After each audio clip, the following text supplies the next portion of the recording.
Hello. Well, thank you so much. I will be speaking in mix of English and Nepali. First of all, thank you so much, Presidential Business School, for hosting such a wonderful events.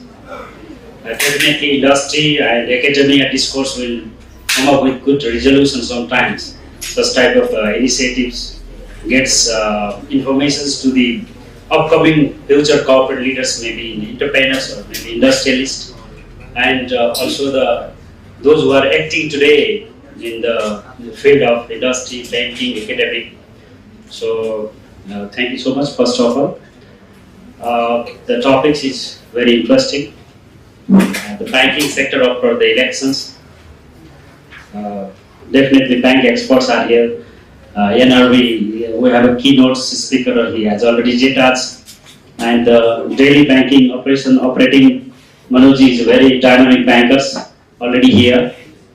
So bank information and data he will deliver definitely. But about he already mentioned about the demand sides, how it is happening in the Nepalese market right now in the industry sectors. So we are also expecting, as you expect, the candidate will be open up their wallets, and election commission will invest the more money, and the liquidity crisis and the process, the industry what they are facing, so much challenges. I think when our economy is opened up last 3 decades before, such challenges we never seen. What type of challenge we are facing today is industry we are never expecting such a sluggish demand.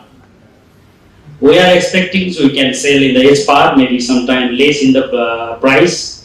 Industry may not be profits. These are we are expecting, but we are not expecting the production what we produce and that we sell. Demand will be shrinking so much, and even the so much contemporary economic challenge we are facing last 3 decades. There are the political turmoil. There is already the blockades, natural calamities. So much of challenge we already face it. We are cope up whatever we are trying to,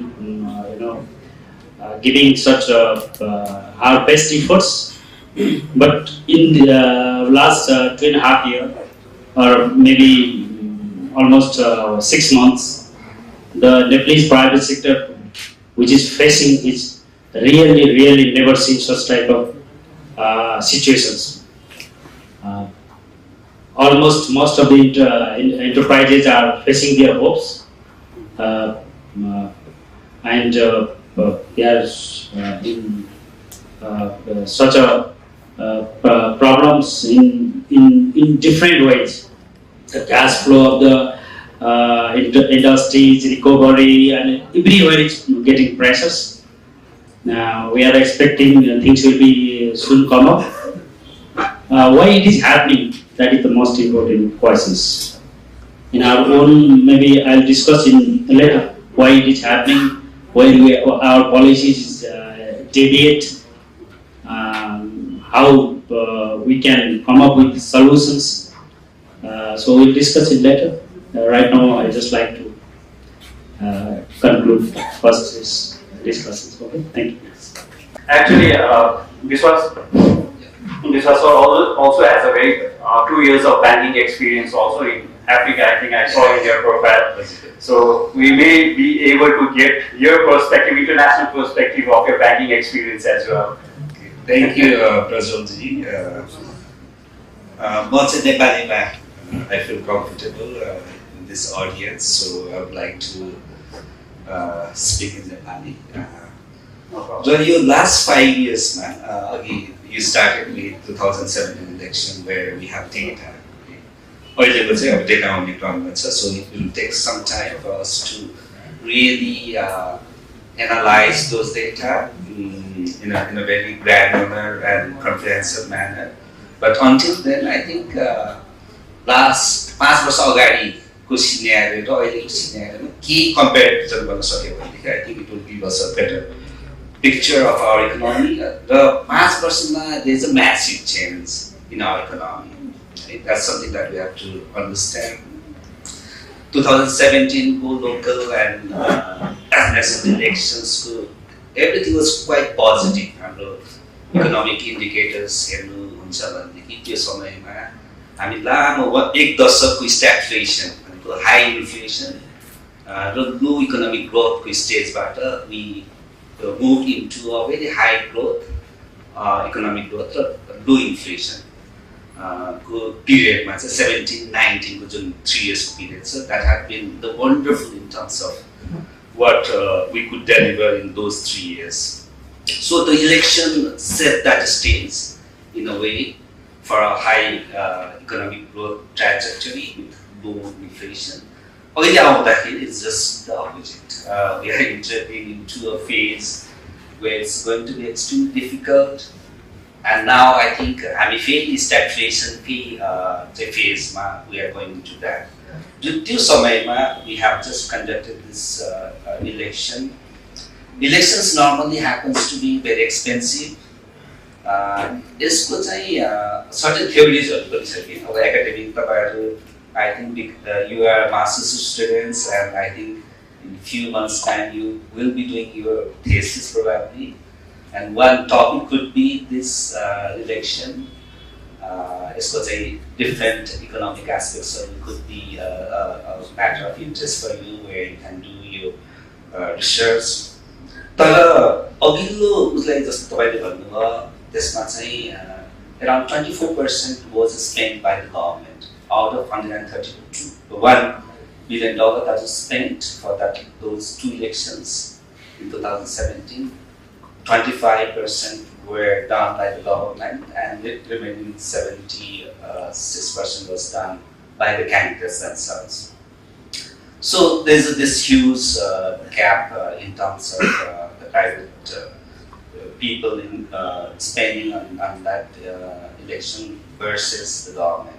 अब त्यसलाई नै हामीले चाहिँ as a base मान्यो भनेदेखि त्यो समयमा relatively हाम्रो जीडीपी को साइज वाज सानो थियो र हाम्रो प्राइभेट सेक्टरको क्रेडिट पनि was around 65% versus today we have like 97% of our private sector credit is compared to GDP is our credit.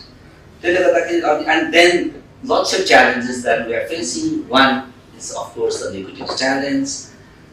It's not a credit crunch challenge, but it is a real liquidity challenge that we are facing right now. त्यसमा चाहिँ election to expenditure it will help to some extent भन्ने एउटा general understanding हुन सक्छ. But when I saw that data, probably हुन त अब probably Prakash will highlight on these very granular data. But मलाई कस्तो लागेको छ भने even 2017 मा पनि when we spent so much of money around 4.25% of GDP in the election alone, not much has happened in the broader economy in terms of even inflation पनि was not much. The general idea के हो भनेदेखि election मा हुने expenditure doesn't contribute to the GDP growth or economic growth. It is more inflationary, हैन? Inflationary पनि very transient time को लागि because there are lots of demand because of campaign expenditure and lots of other associated expenditure त्यसले गर्दाखेरि चाहिँ त्यो short period मा चाहिँ हामीले inflation हुन्छ. But because most of these expenditures are wasteful expenditures, so probably it will not contribute to economic growth जस्तो लाग्छ. र अहिलेको एकदम trying times मा त जति मेरो विचारमा यस्तो किसिमको एक्सपेन्डिचरले it doesn't much contribute to our economic development जस्तो लाग्छ. I mean about other academics, I can come to that on a second base. Thank you. अब उहाँहरूले कभर गरिसकेको चिज भन्दा ठ्याक्कै म गएर सुरुमा चाहिँ ब्याङ्किङको कस्तो सिचुएसन सिनेरियो छ पहिला दुईटै पोजिटिभ र नेगेटिभ म अलग्गै राखेर कुरा गर्छु. पहिला होपकै कुरा गरौँ हैन. लास्ट इयर यति बेला र अहिले कम्पेयर गर्नुपर्छ हामीले. लास्ट इयर यति बेलाको अवस्था भनेको चाहिँ बीओपी डेफिसिट भएर लगभग 230 अरबको हाराहारी बीओपी डेफिसिट भएर फरेन एक्सचेन्जको त्यो डिप्लेसन हेभी भएर देश श्रीलङ्का हुन्छ कि भनेर चर्चाको चुलीमा पुगेको बेलाबाट आज फर्केर आउँदाखेरि त्यही त्यो बीओपी को सिचुएसन चाहिँ 6.5 बाट त्यो हाम्रो भन्छ जस्तै अब वस्तु तथा सेवा आयात गर्ने हाम्रो फरेन एक्सचेन्जको रिजर्भ पोजिसन भन्छ जो अहिले $9.63 बिलियन इक्विभ्यालेन्ट पुगिसकेको छ भने हामी 8.4 मन्थ नागिसक्यौँ र राष्ट्र ब्याङ्कमा अहिले प्रकाश सरेको हुनुहुन्छ हामी 7 मन्थ भन्दा माथिको भयो भने कम्फर्ट मान्छौँ भनेपछि हामी कम्फर्टको लेभलबाट लगभग एक स्टेप माथि पुगेका छौँ भन्नुको मतलब बिओपीको त्यो हाई क्राइस सिचुएसन र अब हामीले श्रीलङ्का हुन्छौँ कि भन्ने डर र त्रासबाट अगाडि बढिसकेका छौँ नम्बर 1 नम्बर 2 यति बेलामा पोहोर साल सिडी रेसियो राष्ट्र ब्याङ्कले 90% भनेको थियो भने almost all banks 90% CD ratio cross गरेको थियो तपाईहरुलाई म डाटामै भन्नुपर्दा एउटा ब्याङ्क मात्रै 90 भन्दा तल थियो र एभरेज सिडी रेसियो ब्याङ्किङ इन्डस्ट्रीको चाहिँ 92 को हाराहारी थियो र त्यो सिडी रेसियो अहिले राष्ट्र ब्याङ्कले ड्यासबोर्डमा पनि देखाउँछ तपाईले हेर्नुभयो भने 86.15% सिडी रेसियो भन्नुको मतलब 3.85% को चाहिँ ग्याप छ अहिले हाम्रो डिपोजिटको साइजको कुरा गर्ने हो भने 52 खर्ब 29 अरब ब्याङ्किङ सेक्टरको डिपोजिटमा त्यो हिसाब किताबले 3.85% को चाहिँ ग्याप भन्नुको मतलब बजारमा आजको अवस्थामा 90% को सिडी रेसियोमा जाने हो भने 200 अरब हाराहारी लोनेबल फन्ड एभाइलेबल छ हिजो गत वर्ष यति बेलामा हामी लोनेबल फन्ड नभएर घटाउनु पर्ने अवस्थामा थियौं भने आज लोनेबल फन्ड 200 अरब रुपैयाँ हाराहारीको लोनेबल फन्ड चाहिँ माथि भएको अवस्था छ र इन्फ्लेसनको कुरा गर्ने हो भने पनि तपाईहरुले अब यहाँ धेरै अब प्रेसिडेन्शियल बिजनेस कलेज जे पनि तपाईहरुले नेशनल इन्टरनेशनल एक्सपोजरहरु दिएर स्टुडेन्ट्ससँग कुरा गराउनुहुन्छ यो हाम्रो नेपालमा मात्र आपत्ति विपत्ति भएको होइन युएस को हिस्ट्रीमा 40 वर्षको इतिहासमा सबभन्दा बढी इन्फ्लेसन चाहिँ युएस ले भोग्नु पर्यो इन्डियाको इन्फ्लेसनको पनि त्यस्तै भयो भने तर हामीले पनि यहाँ कहीं न कहीं क्यापिङ गरेर राष्ट्र ब्याङ्कले रिसेन्टली डाटा 4 महिनाको निकालेको छ जसमा 8.04 को हाराहारी इन्फ्लेसन चाहिँ मेन्टेन भएको छ भनेपछि हाम्रो लगभग कन्ट्रीको हिसाब किताबले इन्फ्लेसन पनि एक ठाउँमा ठिकठाक ठाउँमा आयो अनि अब बीओपीमा प्रेसर पर्ने कुरा पनि गत वर्ष यति बेलामा बीओपीको डेफिसिट मैले भने 220 अरब भन्दा माथि 4 महिनामा भइसकेको थियो भने अहिले त हाम्रो एकदमै बीओपीको डेफिसिट त छ हामी सबै इम्पोर्ट बेस्ड इकोनोमी भएको हुनाले तर सब्स्टेन्शियली डिक्रिज भएको छ इम्पोर्ट लगभग 20% भन्दा माथिले डिक्रिज भएको छ भने यी सम्पूर्ण चीजहरु हेर्दाखेरि कहीं न कहीं सिचुएसन पहिला भन्दा ठिकठाक हो कि भन्ने अवस्था देखिन्छ नयाँ गभर्नमेन्ट भएको छ हामी पनि होपफुल छौं केही न केही चीजहरु अलिकति पोजिटिभ छन् कि भन्ने कुरा मैले पहिला पोजिटिभ ब्याङ्किङको इन्डिकेटर्सहरु र इन्डिकेसन्सहरुको बारेमा कुरा गरेँ अब डार्क साइडतिर पनि जाउँ किन भन्दा कुरा दुईतिर गर्नुपर्छ त्यसले चर्चा या डिस्कसनलाई अलिकति फ्रुटफुल बनाउँछ तर यो कुरा गर्दै गर्दा हामीले बीओपी त ठिकठाक पार्यौं तर कसरी पार्यौं त भन्दा इम्पोर्टलाई गभर्नमेन्टले रेस्ट्रिक्ट गर्यो राष्ट्र ब्याङ्कले डिस्करेज गरेको छु राष्ट्र ब्याङ्कले रेस्ट्रिक्सन गर्न मिल्दैन मलाई 100% मात्रै तिमीले मार्जिनमा ल्याउन मिल्छ 50% ल्याउन मिल्छ भन्दाबित्तिकै डिस्करेज भयो कन्जम्सनको लेभल मार्केटमा एकदमै गाह्रो छ उद्यमी व्यवसायिक हिसाब किताबबाट अहिले सरले भन्नु होला वास्तवमा रिटेल एसएमई को पनि हालत खराब छ उहाँहरुको चाहिँ डिमान्ड साइड घटेको कारणले गर्दाखेरि टर्नओभर लगभग 20 देखि 50% सम्म टर्नओभर घटेको छ व्यापारीहरुलाई हम हेर्नु परेको अवस्था एकातिर छ भन्नुको मतलब हामीले यतापट्टि बीओपीलाई मेन्टेन मात्र गरे भने त्यसको इम्प्याक्ट गभर्नमेन्टको रेभेन्यूमा पनि देखिन्छ तपाईले राष्ट्र अहिले त्यो के रे एमओएफ ले मिनिस्ट्री अफ फाइनान्सले डाटामा देखाउँछ तपाईले अहिले हेर्नुभयो भने बडा गजबको डाटा देख्नुहुन्छ लगभग 354 अरब रुपैयाँ लगभग सरकारको रिकरिङ एक्सपेन्सेस क्यापिटल एक्सपेन्सेसको 9% पनि भएको छैन रिकरिङ एक्सपेन्सेस भनेको तलब भत्ता खिलाउनलाई चाहिँ 354 अरब खर्च भइसकेको छ तर गभर्नमेन्टले कलेक्सन गरेको रेभेन्यू भनेको चाहिँ त्यो भन्दा 20-30 अरब रुपैयाँ कम छ भन्नुको मतलब कमाएर सरकारले तलब भत्ता खिलाउन पनि सक्ने अवस्था छैन जसको कारणले डाइरेक्ट र इन्डाइरेक्ट दुईटै ट्याक्सको तपाईले हेर्नुभयो भने 23% को पनि अब हामी आज 5 महिना हाराहारी पुग्न लागिसकेका छौं तर 23% को हाराहारी मात्र गभर्नमेन्टले रेभेन्यू कलेक्सन गर्न सकेको छ भन्नुको मतलब गभर्नमेन्ट हेभी डिफिसिटमा जाने कुरा देखिन्छ र ट्रेजरी बिलको रेट लास्ट इयर यति बेलामा हेर्नुहुन्छ भने 5% बिलो ट्रेजरी बिलको रेट थियो भने अहिले 11% को हाराहारी 10.88 11% को हाराहारीमा गभर्नमेन्टले बरो गरिरहेछ जबकि गभर्नमेन्टको फाइनान्सिङ कस्ट एस्टिमेसन गर्दा अर्थ मन्त्रालयले जम्मा 5% को हाराहारी मात्रै बोरोइङको कस्ट राखेर गरेको थियो भनेपछि यो अलिकति अर्को साइड देखिन्छ अनि हामी खुसी छौं ल बीओपी चाहिँ अलिकति कम्फर्टेबल भयो भनेर तर 20% को हाराहारीले इम्पोर्ट हामीले रेस्ट्रिक्ट गरायौं हामीले चाहिँ डिस्करेज गरेर घटायौं तर इम्पोर्ट झन भयंकर हिसाब किताबले घटाएको छ 33% भन्दा बढी एक्सपोर्ट घटाएको छ र हाम्रो लोकल प्रोडक्सनले रिप्लेस गर्न सकेको छैन भन्नुको मतलब हाम्रो लोकल प्रोडक्सनले रिप्लेस गर्न नसकेको डिमान्ड भनेको हामीले एकदम थकाएर दबाएर राखेको मात्रै हो, मलाई क्यान्सरको रोग हुँदाखेरि चाहिँ बिरामी बढ्दैछ, मैले बुलफेन खाएर सुते जस्तै पनि हुने हो कि कहिले, त्यो बारेमा पनि चर्चा गर्नुपर्ने अवस्था चाहिँ देखिन्छ। त्यसकारणले यो बाटोमा हेर्नुपर्नेछ। अब ब्याङ्किङमा मैले भने अघि त हजुरहरूलाई फुर्ती लगाएर भने 200 अरब पैसा छ, आउ लिन लोन लिन आऊ त भनिहालेन हैन। फेरि तपाईँहरूले सुन्नु होला, कुरा त गर्नुभयो त कतिमा दिनुहुन्छ त नि हौ भन्नु होला है।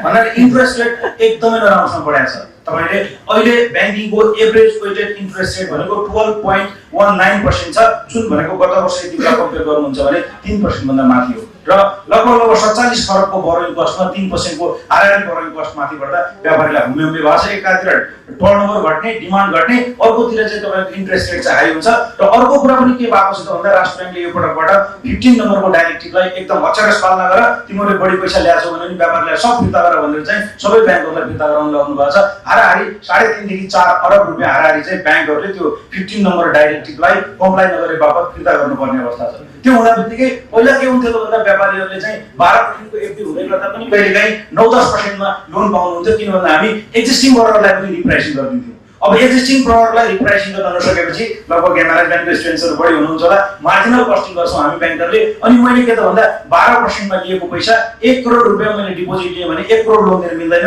मैले 20% लिक्विडिटी मेन्टेन गर्नुपर्छ, 90% को सिडी रेसियो सीआरआर सबै फ्याक्टरिङ गरेर जाँदा 12% को पैसाको लागत भनेको 13.5% पर्छ। म तपाईँलाई 14 भन्दा तल चाहिँ दिँदैन। अब आजको यो बजारको स्थितिमा 14% मा लोन लिएर प्रोडक्सन गर्छु अरु गर्छु भन्ने मान्छे को छ त भन्दाखेरि सबैतिर ठप्प छ। जग्गाको व्यापारको कारोबार ठप्पै छ।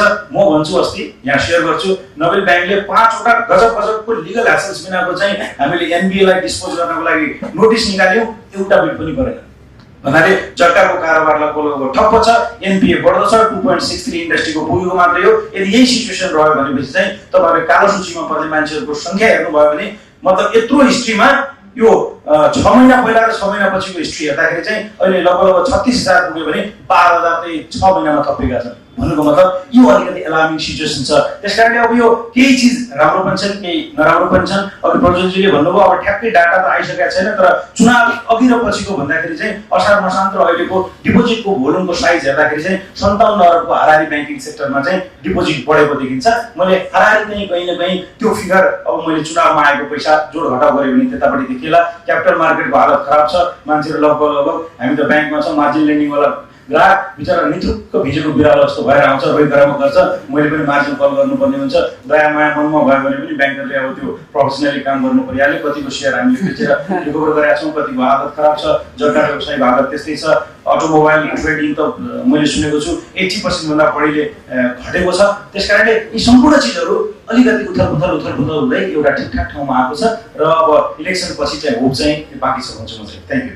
बचत खाताहरू मध्ये सबैभन्दा बेस्ट एनआईसी एसियाको बचत खाता, यो हो सर्वश्रेष्ठ।